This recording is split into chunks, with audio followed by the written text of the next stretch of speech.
नमस्कार। सुबह के पहले बुलेटिन में आप सभी का स्वागत है। मैं हूं आपके साथ अस्मिता। बुलेटिन की शुरुआत करने से पहले एक नजर डालेंगे इस वक्त के बड़े अपडेट पर। बड़ा अपडेट राजधानी भोपाल से आपको दे रहे हैं, जहां आज इंदौर दौरे पर रहेंगे पूर्व मुख्यमंत्री कमलनाथ। कई समाज के पदाधिकारियों से मुलाकात करेंगे, साथ ही सिख समाज के युवाओं से कमलनाथ चर्चा करेंगे। कमलनाथ का सबसे ज्यादा जो है इस बार मालवा पर फोकस बताया जा रहा है। मालवा का गढ़ एक इंदौर है, एक बहुत बड़ा शहर है। ऐसे में जो है पूरा फोकस कांग्रेस का यहीं पर दिखाई दे रहा है।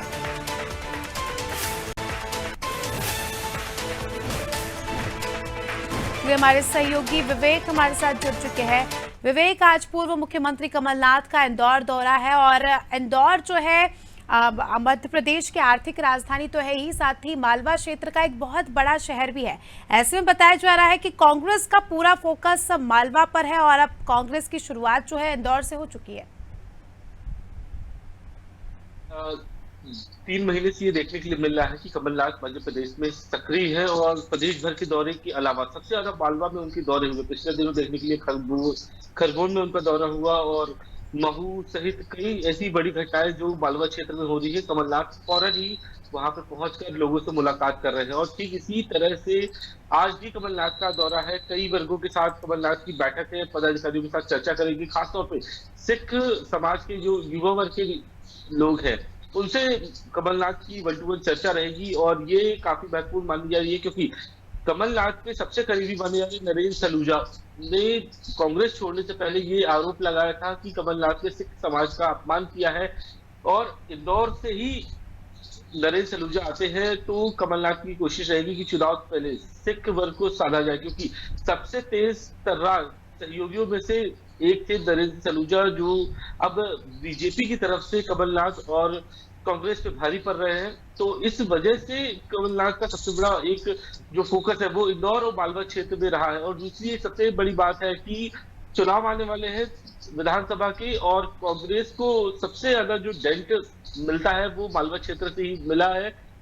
खास तौर पे लोकसभा में ये देखा जाए, विधानसभा में हालांकि मुश्किल ज्यादा नहीं थी लेकिन इस बार टक्कर कांग्रेस की आरएसएस और बीजेपी के साथ है। तो ऐसे में कांग्रेस को अपनी जमीनी स्थिति का आकलन पता चल चुका है, इसलिए कमलनाथ का ये जो मालवा में सबसे ज्यादा फोकस होने का कारण है ये एक कांग्रेस को मजबूत करने के लिए भी कमलनाथ का ये प्रयास है। हालांकि कितना कांग्रेस सफल हो पाती है मालवा में ये आने वाला वक्त ही बताएगा, चुनाव के परिणाम ही बताएंगे कि आखिर कांग्रेस की मेहनत कितनी रंग लाई है।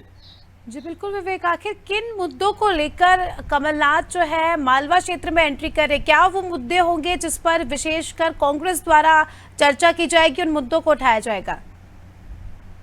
देखिए, साल 2018 में जब चुनाव हुए थे तो कांग्रेस ने सबसे बड़ा ट्रम्प कार्ड खेला था किसान कर्ज माफी का और कांग्रेस इस बात को भुनाने की लगातार कोशिश कर रही है कि कर्ज माफी सबसे बड़ा फैक्टर रहा है और करीब 27 लाख से अधिक किसानों को कर्ज माफी से राहत मिली है। करीब इसके लिए मौजूदा सरकार ने 11,500 करोड़ रुपए खर्च किए थे, जिसकी वजह से किसानों को सबसे ज्यादा फायदा मिला है। लेकिन ये बात भी सही है कि किसानों का कर्ज अधिकांश माफ ही नहीं हुआ है। हालांकि कांग्रेस का ये जरूर दावा है कि ये योजना पूरे 5 साल के कार्यकाल के लिए थी, लेकिन 15 महीने की सरकार में सिर्फ 27 लाख किसानों का कर्जा ही कांग्रेस माफ कर पाई। अब अगर सरकार बनती है तो कांग्रेस फिर से कर्ज माफी योजना को शुरुआत करेगी और जिन किसानों के कर्ज का ऋण बाकी है कांग्रेस उसकी अदायगी करेगी। जी चलिए विवेक, आप बने रहिए हमारे साथ, जल्द ही आपका रुख करेंगे। तो दर्शकों को बता दें कि अपडेट आपको दिया भोपाल से, जहां आज पूर्व मुख्यमंत्री कमलनाथ का इंदौर दौरा है। इसी के साथ अगले अपडेट पर नजर ला देते हैं। अगला अपडेट भी आपको भोपाल से बता रहे हैं, जहां 6 अप्रैल को बीजेपी को जो है पूरे 43 साल कंप्लीट हो जाएंगे। प्रदेश भर में इस मौके पर जश्न मनाया जाएगा।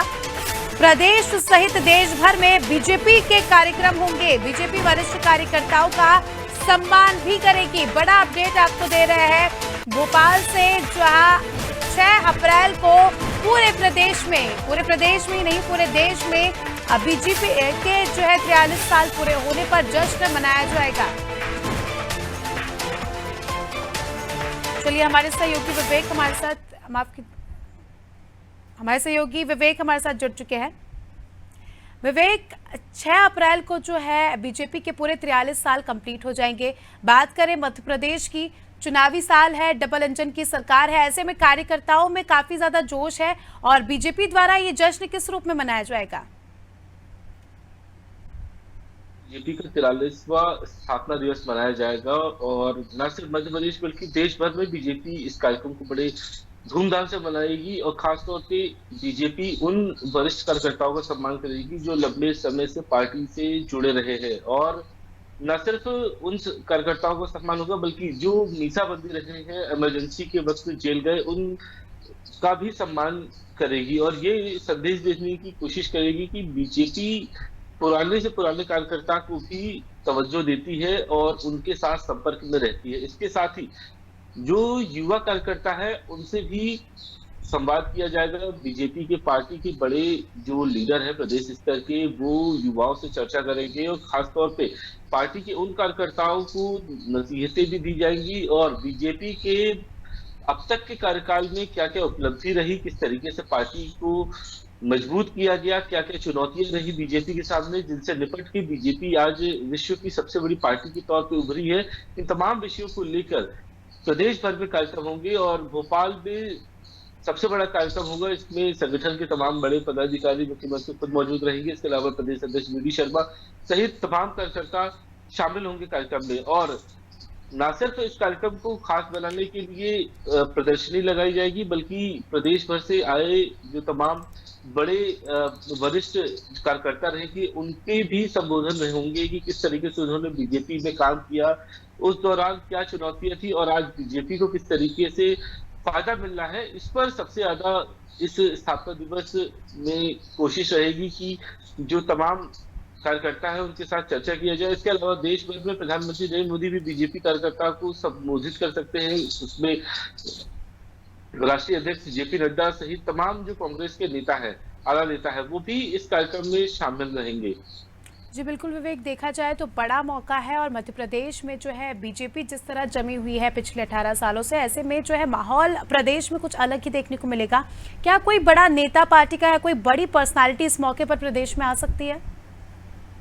देखिए, पिछले दिनों भी देखा गया कि प्रधानमंत्री नरेंद्र मोदी, गृह मंत्री अमित शाह, राजनाथ सिंह, दिग्गज नेता यहाँ शामिल रहे हैं कार्यक्रमों में। लेकिन बीजेपी की जो स्थापना दिवस है वो राष्ट्रीय स्तर पर मनाया जाएगा, इसलिए दिल्ली से ही संबोधन तमाम देश भर के बीजेपी के जो कार्यकर्ता है उनको दिया जाएगा। बहरहाल भोपाल में मुख्यमंत्री शिवराज सिंह चौहान, प्रदेश अध्यक्ष वी डी शर्मा, यह तमाम नेता यहाँ पे मौजूद रहेंगे और कार्यकर्ताओं को भी संबोधित करेंगे। जी चलिए विवेक, बने रहिए हमारे साथ, जल्द ही आपका रुख करेंगे। तो अपडेट आपको भोपाल से दिया, जहां मध्य प्रदेश में जो है, मध्य प्रदेश में नहीं बीजेपी के जो है 43 साल अब कंप्लीट हो चुके हैं। ऐसे में जो है पार्टी द्वारा इस दिन को धूमधाम से मनाया जाएगा, कई अलग अलग कार्यक्रम किए जाएंगे और पार्टी अपने इतने साल पूरा होने का जश्न मनाएगी। चलिए इसी के साथ अगला अपडेट देख लेते हैं। अगला अपडेट भी आपको राजधानी भोपाल से ही बता रहे हैं, जहां कांग्रेस की पॉलिटिकल अफेयर्स कमेटी का बड़ा फैसला सामने आया है।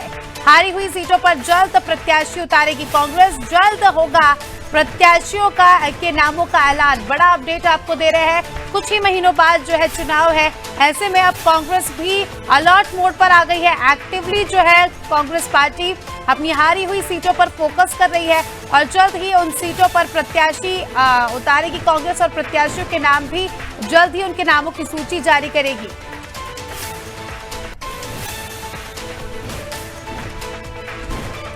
हमारे सहयोगी विवेक हमारे साथ जुड़ चुके हैं। विवेक, चुनावी साल है, ऐसे में सारी पार्टियां जो है अपने अपने काम पे जुट गई है, काफी एक्टिवली जो है अपना काम कर रही है और देख रही है कि उनकी पार्टी में कहां पर कमी है। ऐसे में अब कांग्रेस का भी बड़ा ऐलान हुआ है, बड़ा फैसला यहाँ पर सामने आया है। अब कांग्रेस का फोकस जो है हारी हुई सीटों पर है। बिल्कुल, ये कहा जा रहा था कि कमलनाथ चुनाव से कुछ ही महीने पहले सक्रिय रहेंगे, लेकिन जनवरी से ही ये देखने के लिए मिला है कि कमलनाथ के दौरे प्रदेश भर में हुए हैं और इसी दौरे के बाद कमलनाथ हर विषय पे लगातार पार्टी की जो तमाम नेता है उनसे चर्चा कर रहे थे और कल पॉलिटिकल अफेयर्स की बैठक थी, करीब 4 घंटे ये बैठक चली और इस बैठक में ये फैसला लिया गया है कि अगर बीजेपी से मुकाबला करना है और मुकाबले के साथ कांग्रेस को जीत हासिल करनी है तो कैंडिडेट्स पे सबसे ज्यादा फोकस किया जाए। और यही वजह है कि कमलनाथ ने ये कहा है कि करीब 60 से अधिक सीटों पर प्रत्याशियों का ऐलान आचार संहिता से पहले कर दिया जाएगा, यानी कि उन्हें ये निर्देश दे दिए जाएंगे कि उन्हें विधानसभा क्षेत्र में मशक्कत करनी है और जो चुनावी व्यवस्था है उसके मुताबिक उन्हें काम करना है। जो हाथ जोड़ो अभियान है, साथ ही बूथ के साथ जो स्थानीय नेता है उनके साथ किस तरीके से संपर्क किया जाए और लोगों से मुलाकात की जाए, जो जनता के मुद्दे हैं उनको उठाने का काम प्रत्याशी करे। इस बात को लेकर ये कल पॉलिटिकल अफेयर्स की बैठक में दिया गया है और कमलनाथ ने साफ निर्देश दे दिए है कि साल 2023 का चुनाव कांग्रेस के लिए सबसे महत्वपूर्ण है और इस चुनाव को जनता के बीच जाकर लड़ने का मौका है, क्योंकि बीजेपी से जनता त्रस्त है और मध्य प्रदेश में एंटी इनकम जैसी स्थिति बन रही है। मौजूदा सरकार से लोग परेशान हैं, जो तमाम मुद्दे हैं उनको लेकर कांग्रेस भुनाने की कोशिश कर रही है। हालांकि ये तो वक्त ही बताएगा कि आखिर एंटी इनकम वैसी मध्य प्रदेश में कितना असर डालेगी, लेकिन कांग्रेस के साथ साथ कमलनाथ के लिए भी विधानसभा चुनाव का सबसे महत्वपूर्ण समय है और कमलनाथ की सियासत का एक तरीके से ये परीक्षा भी है कि कमलनाथ कितने अभी भी पॉलिटिकली एक्टिव है और उनसे आखिर जनता क्यों भरोसा करे। इस पर जो साल 2023 का कांग्रेस का जो चुनाव है वो पूरी तरीके से टिका हुआ है। आखिर कांग्रेस की सरकार बनती है नहीं, ये आने वाला समय तय कर देगा, लेकिन अभी किस तरीके से पार्टी में बदलाव किया जाए, चुनाव को जी लेकर क्या बड़े कदम उठाए जा सकते हैं, कांग्रेस इस बात को लेकर जरूर मंथन कर रही है। जी बिल्कुल विवेक, अभी तो देखने वाली बात होगी कि आगे क्या कुछ होता है। चलिए बहुत बहुत शुक्रिया आपका हमारे साथ जुड़ने के लिए और तमाम अपडेट्स हमारे दर्शकों तक साझा करने के लिए। तो बड़े अपडेट राजधानी के सारे हमने आपको बताए और अलग अलग कार्यक्रम है, अलग अलग मुद्दे हैं जिसको लेकर जो है राजधानी में हलचल भी देखी जा रही है। चलिए तो फिलहाल इसी के साथ इस बुलेटिन में इतना ही, दीजिए हमें इजाजत, नमस्कार।